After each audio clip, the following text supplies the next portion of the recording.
నామములో మీ అందరికీ ఉదయకాల శుభములను తెలియజేస్తూ ఉన్నాము. ఈరోజు ఆల్మానిక్ ప్రకారము సృష్టి యొక్క పతనము అన్నటువంటి అంశాన్ని మనము ధ్యానిస్తున్నాం. సృష్టి యొక్క భ్రష్టత్వము అన్నటువంటి అంశాన్ని మనము ధ్యానిస్తున్నాం. సృష్టిలో మనము చూసినట్లయితే సృష్టి పతనం అవుతా ఉంది. దినదినానికి మనము చూసినట్లయితే ఎందుకు పతనం అవుతుంది అంటే అవినీతి అనేది సృష్టిలో ఎక్కువ అవుతూ ఉన్నది. తిండిలో కల్తీ, ఆహారములో కల్తీ కలుస్తూ ఉన్నాయి, బట్టలో కల్తీ కలుస్తూ ఉన్నాయి, మరి ఆహార పదార్థాలలో కల్తీ కలుస్తున్నాయి, పాలల్లో కూడా కల్తీ కలుస్తూ ఉన్నాయి. మనం చూసినట్లయితే ప్లాస్టిక్ ఎక్కడ పడితే అక్కడ ప్లాస్టిక్ పడేయడం ద్వారా ఏమవుతుంది, అది ఎన్ని రోజులైనా అలానే ఉండడం మనము చూస్తూ ఉన్నాం. చెట్లు అధికంగా నరికివేయడం కదా, ఎక్కువగా చెట్లు నరికేయడం ద్వారా మంచి గాలి అనేది లేకుండా ఉంటుంది, మంచి వాతావరణం అనేది లేకుండా అవుతుంది. తర్వాత పొల్యూషన్ అనేది ఎక్కువ అవుతూ ఉంది. ఇవి మనం ఎక్కువ ఎక్కడ చూస్తామంటే సిటీలో మనం చూస్తాం. విలేజ్లలో అంతగా ప్రభావము ఇవేమీ ఉండవు. విలేజ్లో మంచి వాతావరణం, మంచి చెట్లు కదా, అన్ని విధాలుగా చాలా చక్కగా మనము ఉంటాం. కానీ సిటీలో చూస్తే చాలా ఎక్కువగా ఈ పొల్యూషన్ అనేది. ఒక ఇంట్లో చూడండి, నలుగురు ఉంటే 4 వాహనాలు ఉంటాయి. కారు ఉంటుంది, బైక్ ఉంటుంది, స్కూటర్ ఉంటుంది. ఒక్కొక్కరికి ఒకటి సరిపోతుంది కదా, కానీ ఒక్కొక్కరికి ఒక్కొక్కటి. తర్వాత ఇల్లు కూడా చూస్తే వారికి ఒక కుటుంబము నివసించడానికి ఒక డబుల్ బెడ్రూమ్ ఇల్లు అయితే సరిపోతుంది. కానీ ఇంకా వాళ్ళు ఏం చేస్తారు, ఇల్లు మీద ఇల్లు కడతారు. అంటే ఇల్లు మీద ఇల్లు కట్టినప్పుడు ఎన్ని కిటికీలు కావాలి, ఎన్ని దర్వాజాలు కావాలి, ఎన్ని తలుపులు కావాలి, వాడికి ఎంత చెట్లు నరికేయాలి కదా, ఆలోచన చేయాలి. అట్లా సృష్టి అనేది ఎక్కువగా వాడకం ద్వారా ఈ సృష్టి అనేది పతనం అవ్వడము మనము చూస్తూ ఉన్నాము. ఈ వాహనాలు కూడా ఎక్కువగా పొల్యూషన్ కదా, పొగ ద్వారా అనారోగ్యాలు రావడం, సెల్ ఫోన్ టవర్ల ద్వారా పక్షులు కూడా లేకుండా మాయమై వెళ్ళడము మనము చూస్తున్నాం. ఏదో విధంగా ఒక సృష్టి అనేది చూడండి పతనం అవుతుంది. ఈ సృష్టి అనేది ఎప్పుడు పతనం అంటే ఆరంభంలోనే దెబ్బ తగిలింది. ఎందుకంటే ఆదాము ఏవా జీవితాలను మనము చూసినట్లయితే అక్కడ సాతాను ఏవను శోధించినప్పుడు దేవుడు తినద్దన్నటువంటి పండు తిన్నారు. మానవుడు పాపము చేయటం ద్వారా ఈ సృష్టి అనేది భ్రష్టత్వంలోనికి వెళ్ళిపోతుంది. ఈ సృష్టి అనేది పతనంలోకి వెళ్ళిపోతుంది. ఎప్పుడైతే ఈ యొక్క పండు వారు తిన్నారు, అప్పుడు దేవుడు పామును శపిస్తున్నాడు. ఇదిగో నీవు పొట్టతో ప్రాకుదువు, నీవు మట్టి నీకు ఆహారము అగును అని పామును దేవుడు శపించాడు. పొట్టుతో పాకుదు అంటే పాముకు అంతకుముందు ఏముండే, కాళ్ళు ఉండే కావచ్చు. అందుకే పొట్టతో నువ్వు పాకుదు అంటే ఇప్పుడు పొట్టతోనే పాములు పాకుతున్నాయి. తర్వాత స్త్రీతో దేవుడు శపించాడు. ఏమన్నాడు, ఇదిగో నువ్వు గర్భము ధరించినప్పుడు నీవు అధిక నొప్పులు కలుగు, నీకు అధిక వేదన నీకు కలుగు, ప్రసవ వేదన పడుతున్న సమయంలో అయినను నీ భర్త ఎడల నీకు కోరిక నీకు పుట్టును అని స్త్రీని దేవుడు శపించాడు. ఆదామును దేవుడు శపించాడు. ఏమన్నాడు, ఇదిగో నీవు వ్యవసాయం చేస్తున్నటువంటి సమయాలలో, నువ్వు భూమి పంట పండిస్తున్న సమయాలలో ఈ మంచి చెట్లు నువ్వు అన్ని నాడుతూ ఉంటావు, కానీ చుట్టూ ఏమొస్తాయి, ముళ్ళ పొదలు, పిచ్చి చెట్లు అన్నీ వస్తూ ఉంటాయి. అవన్నీ తీసి వేయడమే నీ యొక్క జీవితము కొనసాగుతూ ఉంటుంది. దున్నడము, చెట్లు పిచ్చి చెట్లన్నీ తీయడము, ఆ మంచి చెట్లు నువ్వు పెంచుకోవడము, భూమికి నువ్వు సాగు చేయడము, నీ జీవితం అంతా కూడా సాగిపోతుంది. మట్టి నుండి వచ్చావు, చివరికి మట్టిలోనే కలిసిపోతావు అని దేవుడు ఆదాము అక్కడ శపించినట్లుగా మనం అక్కడ చూస్తున్నాం. ఎందుకు అంటే దేవుడు సృష్టించాడు మాటతో, మానవుడు పాపము చేసినప్పుడు అదే దేవుని మాటతో శపించడం మనం అక్కడ చూస్తాం. అక్కడి నుండి సృష్టి అనేది పతనం అవ్వడము మనం అక్కడ చూస్తున్నాం. అందుకే మొదటి బైబిల్ పాఠంలో మనము చూస్తాం. యెషయా గ్రంథము 5వ అధ్యాయము మొదటి 13 వచనాలు మనం చూస్తే అక్కడ యెషయా ప్రవక్తలలో పెద్ద ప్రవక్త యెషయా ప్రవక్త. ఆ యెషయా ప్రవక్త అంటున్నాడు, ఇదిగో నా ప్రియుని గురించి నేను పాడదను, మీరు వినుడి. నా ప్రియుని గురించి గానం చేసేదను, మీరు వినండి అని చెప్పేసి అక్కడ అంటున్నాడు. నా ప్రియునికి ఒక ద్రాక్ష తోట కలదు, అది సత్వగల భూమి, కొండ ఎత్తుగల ఆ యొక్క స్థలములో, ఆ భూమిలో నుండి ద్రాక్ష తోట నాటగా ఆ యొక్క ద్రాక్ష తోట ఏ కాయలు కాసిందట? పుల్లని కాయలు కాసెను. అప్పుడు యజమానుడు చాలా బాధపడ్డాడు. ఈ ద్రాక్ష తోట ఎవరు అంటే ఇశ్రాయేలు ప్రజలు. ఈ ద్రాక్ష తోట ఎవరు అంటే దేవుని యొక్క ప్రజలై ఉన్నారు. ఎందుకు అనేది మనం చూస్తే అక్కడ ద్రాక్ష తోట కొండ బద్దలు చేసి, రాళ్లను తీసివేసి, చదువైన భూమి వేసి ద్రాక్ష తోట నాటి కష్టపడి అన్న చేస్తే వ్యర్థమైపోయింది. సమయం వ్యర్థమైంది, డబ్బులు వ్యర్థమైపోయాయి కదా, ఎంతో పెట్టుబడి వ్యర్థమైపోయింది, సమయం అంతా కూడా వ్యర్థమైపోయినది. కనుక ఇదిగో ఇజ్రాయేల్ ప్రజల జీవితంలో కూడా అద్భుతాల ద్వారా, ఆశ్చర్య కార్యాల ద్వారా నేను ఐగుప్తు దేశం నుండి ఎత్తైన కొండలాంటి కానాను దేశానికి నేను వారిని తీసుకొని వెళితే పాలు తేనెలు ప్రవహించే దేశాన్ని వారికి నేను ఇస్తే వారిప్పుడు ఏం చేస్తున్నారు? వారు పాపములో పడిపోయారు, వారు తగులాడుకుంటున్నారు, అన్యాయాలు చేసుకుంటున్నారు, అక్రమాలు చేస్తూ ఉన్నారు. ఇదిగో ఒకరి భూమి ఒకరు కలుపుకుంటున్నారు, ఒకరి ఇల్లు ఒకరు కలుపుకుంటున్నారు, అన్యాయంకి గురవుతూ ఉన్నారు, అక్రమాలకు వారు గురవుతూ ఉన్నారు. పేద ప్రజలకి స్థలం లేకుండా చేస్తున్నారు, పేద ప్రజలకి ఇల్లు లేకుండా చేస్తున్నారు. ఇల్లు కలుపుకుంటున్నారు, గెట్టుకో గెట్టు కదా. మనకు అన్నీ ఉంటాయి కానీ గెట్ల దగ్గరనే గొడవలు అవుతాయి కదా. ఇంత గెట్ల దగ్గరనే, ఆ గెట్టు కానీ ఈ గెట్టు కదా, ఆ గెట్టు కదా, భూమి గెట్టు కదా మనకు గొడవ అవుతుంది. మనకి ఎంతో ఉంటుంది, ఆ గెట్ల మీదే పంట పండినట్టు కదా. మనం వేరే వాళ్ళది ఇలా మార్చుకుంటాం, వీళ్ళది అలా మార్చుకుంటాం. ఎవరు లేనప్పుడు పోయి ఆ గెట్టురాయి తీసి ఇంకో కాడ నాడుతాం, లేకుండా ఆ గెట్టురాయే లేకుండా చేస్తాం. ఆ కనబడుతుంది రాయి ఉండే గీనే ఉన్నది మనకి ఎక్కడ కనబడదు. మీరు అలా చేస్తున్నారు అని దేవుడు ఆనాడే అన్నాడు. దేవుడారా, అందుకు నిజులు తగులు ఆడుకుంటున్నారు, రోదన చేసుకుంటున్నారు, ఇదిగో తాగుతున్నారు మీరు, కాబట్టి మీకు శ్రమ కలుగును అని చెప్పేసి అక్కడ మొదటి బైబిల్ పాఠం యెషయా గ్రంథంలో 5వ అధ్యాయంలో మనకు అక్కడ జ్ఞాపకం చేస్తున్నారు. సువార్త పాఠాన్ని మనం చూస్తే నా ప్రియమైనటువంటి దేవుని బిడ్డ లూకాసు సువార్త 10వ అధ్యాయం 13 నుండి 16 వచనం మనం చూసి అక్కడ అంటున్నాడు, అయ్యో కొరజీనా, అయ్యో బెత్సయిదా, ఇదిగో మీ అందు చేయబడినటువంటి అద్భుతాలు, స్వస్థతలు తూరు సీదోను పట్టణాలలో చేయగలిగితే ఆ పట్టణ వాసులు ఎప్పుడే హృదయ పరివర్తన చెందేవాళ్ళు, గోడె పట్ట కట్టుకొని వారు కూర్చొని వారు మారు మనసు పొందేవాళ్ళు అని చెప్పేసి అక్కడ ఎవరి గురించి అంటున్నారు? ఓ కొరజీనా, ఓ బెత్సయిదా. అంటే ఈ ప్రాంతాలలో అధికంగా సువార్త అందించబడింది, ఈ ప్రాంతాలలో అద్భుతాలు జరిగినాయి, ఈ ప్రాంతాలలో స్వస్థతలు జరిగాయి, ఈ ప్రాంతాలలో యేసు ప్రభు పరిచర్య విస్తారంగా జరిగినది. అపోస్తలుల ద్వారా, ప్రవక్తల ద్వారా, యేసుక్రీస్తు ద్వారా పరిచర్య జరిగినది. అయ్యో కొరజీపురమా, పేతురు, ఆంద్రయ, ఫిలిప్పు ఆ ప్రాంతం నుండి పిలువబడ్డారు. బెత్సయిదా అంటే ఈ బెత్సయిదా ప్రాంతంలో గుడ్డివారికి స్వస్థత కలిగినది, 5,000 మందికి ఆహారం పంచిపెట్టబడింది, కోనేటి వద్ద స్వస్థత ఆ ప్రాంతంలోనే జరిగినది.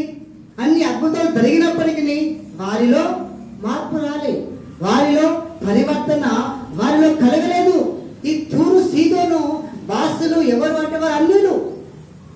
అక్కడ దేవుని యొక్క వర్తమానం అందించబడలేదు, అక్కడ ఇంక యేసుక్రీస్తు అక్కడ ఆ ప్రాంతాలకు వెళ్ళలేదు. వెళ్ళకపోయినా అన్యులైనప్పటికీ వారు దేవుని కుమారుని నమ్మినారు, వారు దేవుని ఎదుకు వాళ్ళు వచ్చారు.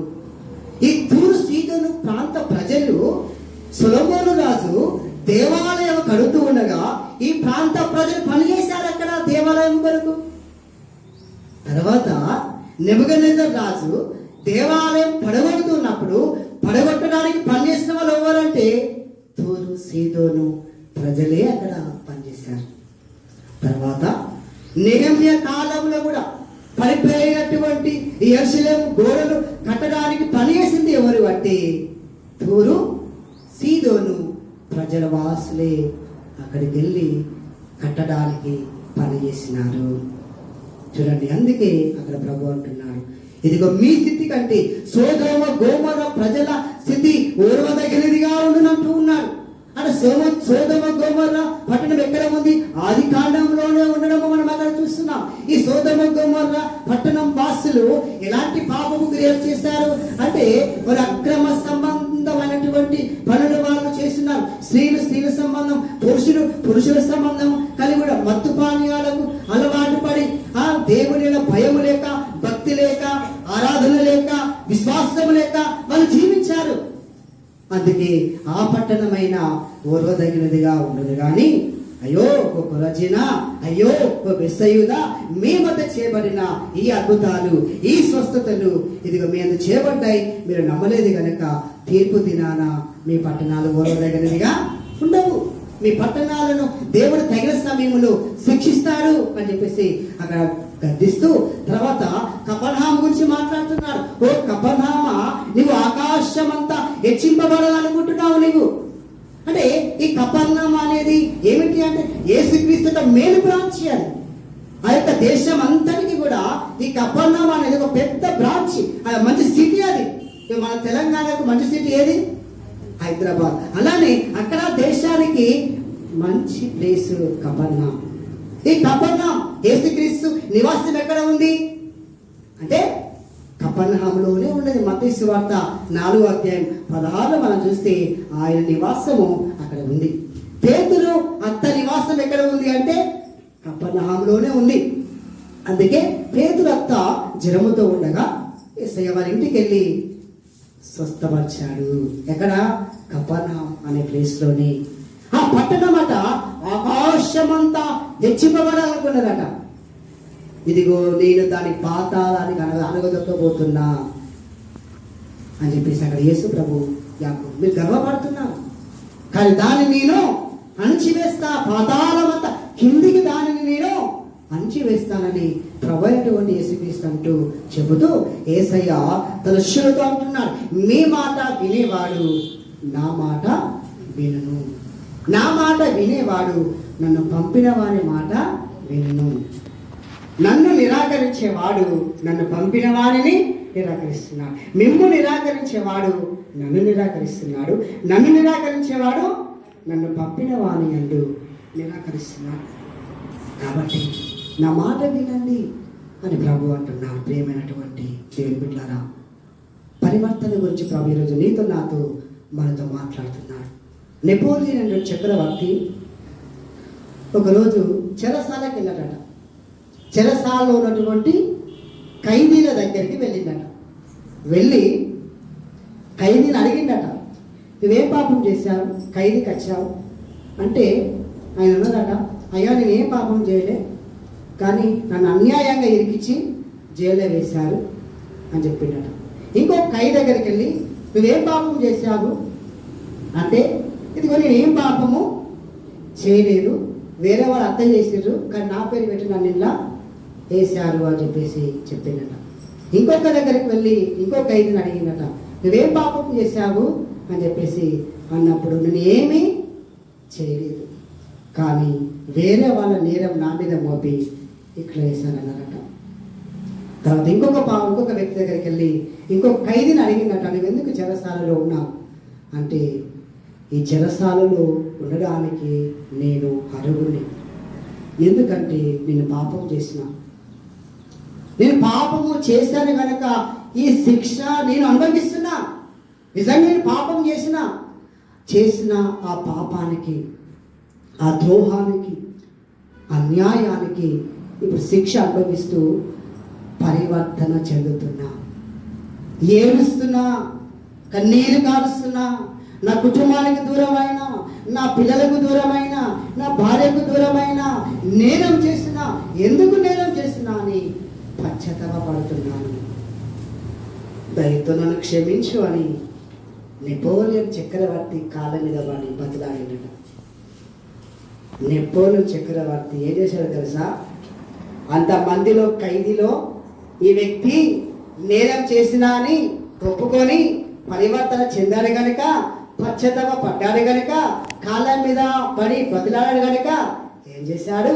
జైలు అధికారి దగ్గరికి వెళ్ళి వెంటనే ఇతన్ని విడుదల చేయండి అని అతనికి కోర్టు నుండి వెంటనే విడుదల పంపించి అతని ఇంటికి పంపించేశాడు.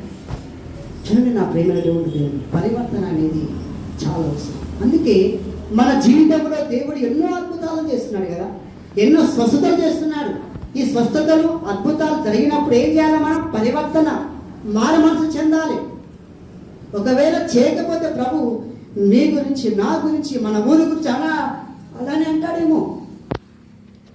ఆ యొక్క ఓ కోరాజీపురమ్మా, అయ్యో బిస్సేపురమ్మా, అయ్యో ఎప్పుడు అంటాం మనం కదా, అప్పుడు అయ్యో నోరు కొట్టుకుంటాం కదా, అలానే ప్రభు అయ్యో అయ్యో కదా. అక్కడ కనుక నా ప్రియమైనటువంటి దేవుని ద్వారా మన మధ్య చేయబడిన అద్భుతాలను బట్టి, స్వస్థతలను బట్టి హృదయ పరివర్తన చెందాలి. మారు మనసు మనము పొంది ప్రభు కొరకు భయము కలిగి, భక్తి కలిగి, విశ్వాసము కలిగి, న్యాయంగా, ధర్మంగా, నీతిగా, యథార్థంగా మనం బ్రతకాలి. అప్పుడే దేవునికి మహిమకరంగా, మనకు దీవెనకరంగా, సృష్టికి ఆశీర్వాదకరంగా ఉంటుంది. అంటే కృప దేవుడు మనకు దయచేయుగాక. ఆమేన్. ప్రార్థన. మహాపరిశుద్ధుడా, మహోన్నతుడా, నీ పరిశుద్ధ నామానికి వందనాలు యేసయ్యా. ప్రభువా, నువ్వు చేసిన అద్భుత పట్టణాలు, స్వస్థతలు చేసిన పట్టణాలు గర్తిస్తున్నావయ్యా, హెచ్చరిస్తున్నావు నా తండ్రి. మా ఉద్యానం కూడా ప్రభువా, అయ్యా మా ఉద్యానంలో, సంఘంలో, మా జీవితం కూడా ప్రభువా మీరు ఎన్నో కార్యాలు చేశారు. ఒకవేళ మార్పు లేకపోతే నా తండ్రి నువ్వు కూడా అయ్యో ఉద్యానమా మీ మధ్య చేయబడే అద్భుతాలు, ఆశ్చర్య కార్యాలు ఇదిగో ఈ యొక్క కాజీపూర్లో ఒకవేళ జరిగి ఉంటే వాళ్ళు ఎప్పుడో పచ్చదవ పడేవాళ్ళు అంటున్నాం ప్రభు.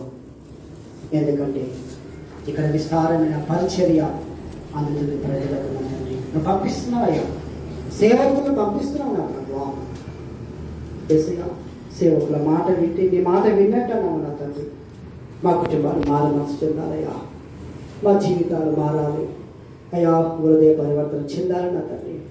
అటు కృపను, అటు ధన్యతను దయచేయమని మేము ప్రార్థిస్తున్నాం. నీ పూర్వం చక్కెర వద్ద జైలుకి వెళ్ళినప్పుడు ఒక వ్యక్తి మాత్రమే పశ్చాత్తాపడ్డాడయ్యా, నిజంగా నేరం చేసిన ఒప్పుకున్నాడు. ప్రభు మేము కూడా నేరస్తులమే, పాపులను, ఏదో విధంగా నాయన పాపం చేసిన వారేమే నా తండ్రి. తలాపుల ద్వారా, క్రియల ద్వారా, చూపుల ద్వారా, ఆలోచన ద్వారా నా తండ్రి ఇతరులకి హాని కలిగించామేమో నా తండ్రి. తగులాడుతున్నామేమో, గుద్దులాడుకుంటున్నామేమో, భూముల దగ్గర పంచాయతీ, గట్ల దగ్గర పంచాయతీ, ఇళ్ళ దగ్గర పంచాయతీ, ఒకరికొకరు నాయన లాక్కుంటున్నామేమో నా తండ్రి. అన్యాయంగా, దౌర్జన్యంగా, బలహీనులని అయ్యా ఇదిగో నా తండ్రి, ఇంకా ప్రభు బలం లేని వారిని, పేరు లేని వారిని ప్రభు మేము బాధ పెడుతున్నామేమో నా తండ్రి. వారికి రోదన కలిగిస్తున్నామేమో. దైవ మన్నించి, క్షమించి, ఒక్కొక్కరి బిడ్డతో మీరు తాకుము, దీవించి మన తండ్రి ఆశీర్వదించి, అలాంటివి ఏమీ లేకుండా నా తండ్రి సృష్టిని కాపాడేవారిగా, న్యాయబద్ధంగా, ధర్మబద్ధంగా, నీతిగా, యథార్థంగా ఉండే భాగ్యం దయచేయమని యేసునామమున ప్రార్థిస్తున్నాం తండ్రి. ఆమేన్.